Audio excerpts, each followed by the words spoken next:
अस्सलाम वालेकुम नाजरीन, आप देख रहे हैं KTV HD न्यूज़ और मैं हूं आपके साथ नीलम नवाब। आइए चलते हैं आज की इलाकाई खबरों की तरफ।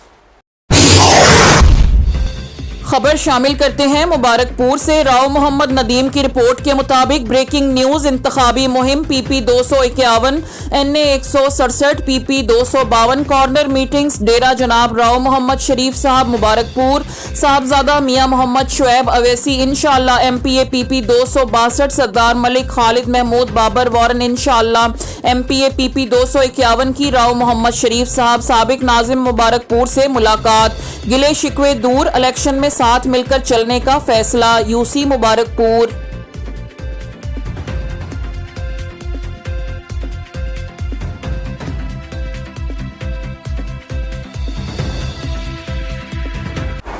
नाजरीन, मजीद खबरों और अपडेट्स के लिए देखते रहिए KTV HD न्यूज़ पाकिस्तान।